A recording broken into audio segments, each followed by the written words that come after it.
Engine on, heart up, and here we go, mate. Two machines with completely different soul prints are rolling up for a proper face-off. Kawasaki's fresh KLE500 and Harley-Davidson's reborn Heritage Classic. And the question pounding in my helmet is simple: which one actually earns your throttle hand when the road opens up and the revs climb past good sense into grin territory?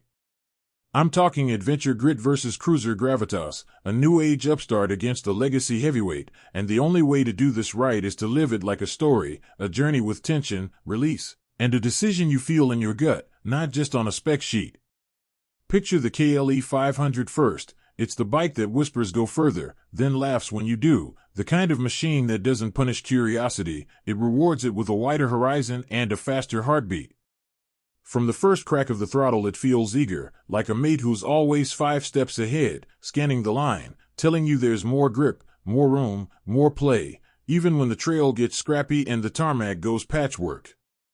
It's approachable without being boring, beginner-friendly without being dull, and the promise is clear: affordable adventure that still feels like a proper motorcycle, not a compromise you'll outgrow in a season. Now swing the visor toward the Heritage Classic and let the soundtrack change: a deeper pulse, a richer thump, a presence that makes the world take half a step back before it steps closer again. Because that Milwaukee-Eight vibe is theater, torque, and tradition braided together.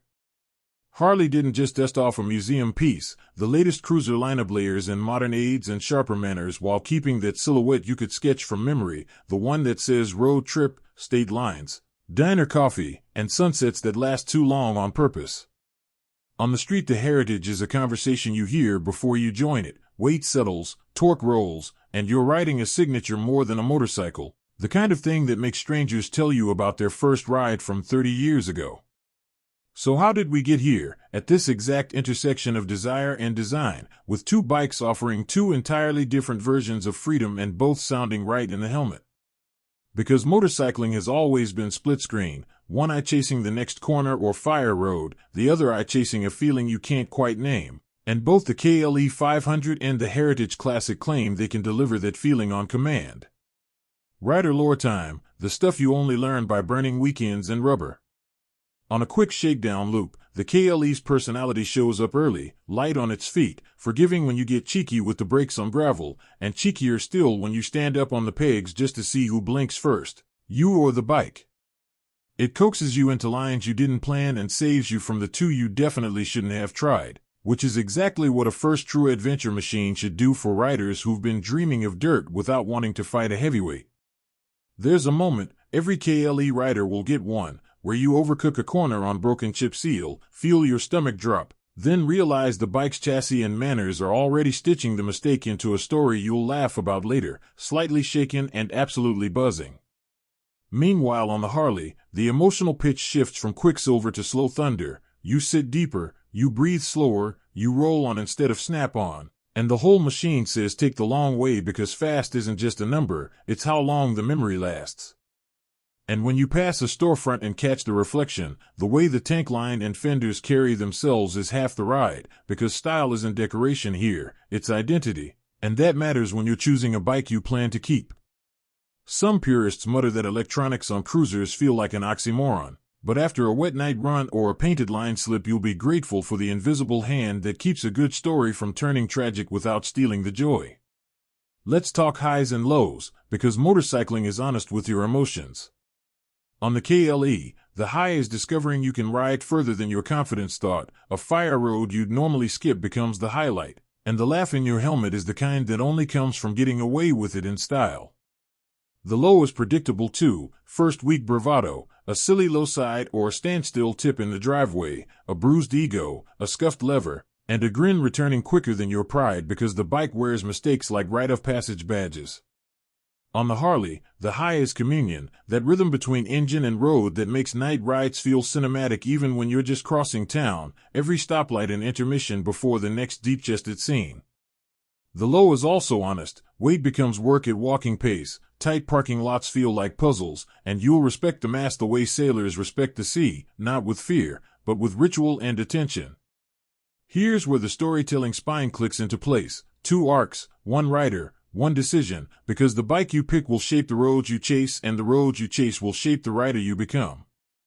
If you crave momentum you can flick, lines you can redraw mid-corner, and detours you say yes to before the sign finishes its sentence, the KLE500's proposition is simple: ride more kinds of roads, more days of the year, with fewer excuses.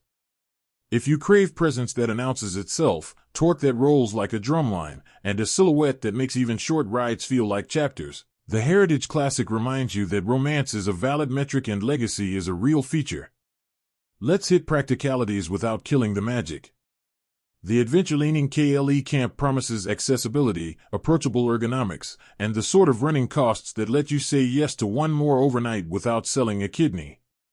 The Harley Camp promises a premium experience, materials, finish, and that famous badge that holds value in a way spreadsheets struggle to translate into logic until you're standing next to it in person. Both angles are honest, both are defensible, and both ask different questions of the same rider. Listen to how these machines make you ride, not just how they read on a page. On the KLE, the throttle feels like a dare to explore, to learn, to test your patience with yourself in all the best ways, and the bike returns that energy like a good coach with a grin. On the Heritage, the throttle feels like a pact with time. You're signing up for ritual, for pace, for stories that end with handshakes at gas stations and nods from riders who know the language of that exhaust note by heart. And yes, there's always the crash reel in the back of the mind, because riders carry both courage and caution in the same jacket pocket, so the real maturity is in choosing the bike that keeps you riding next weekend, not just next hour. When I imagine the same loop on both bikes, I don't get the same film in my head, and that's the point. The KLE loop is 3 extra detours, a photo at a viewpoint I didn't plan to reach, and a dirt shortcut that turns into the best 5 minutes of the day. The Heritage Loop is an hour longer for no good reason, a stop at a diner I'll recommend to strangers, and a memory of a sound bouncing off brick that somehow makes the coffee taste better. Neither ride is pretending to be the other, and neither should. So which one would I hand the keys to if the horizon teased rain and the clock was lying about how much daylight was left? If I needed the ride to become a Pathfinder session, turn here, try that, let's see where this goes, I'd reach for the KLE and let curiosity pick the playlist. If I needed the ride to become a ritual, a deliberate, cinematic reset that puts life back in rhythm, I'd choose the Heritage and let the engine score the film. Here's the twist that matters more than any verdict: whichever bike you choose, you're not just buying a machine, you're choosing a narrative you'll live inside for years, and the best choice is the one that makes you want to ride tomorrow even if today kicked your teeth a little. Because the real win isn't fastest or flashiest, it's most ridden, most remembered, most likely to make you throw a leg over when excuses start queuing up. And if you're the kind of rider who wants both flavors, curiosity and ceremony, the smartest move might be to test them back-to-back on the same loop and listen to which one leaves a louder echo when you park.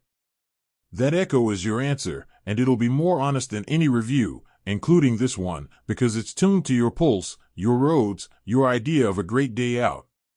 So here's where we end like we started: visor down, heart up, and a question hanging in the air like the last note of a good song.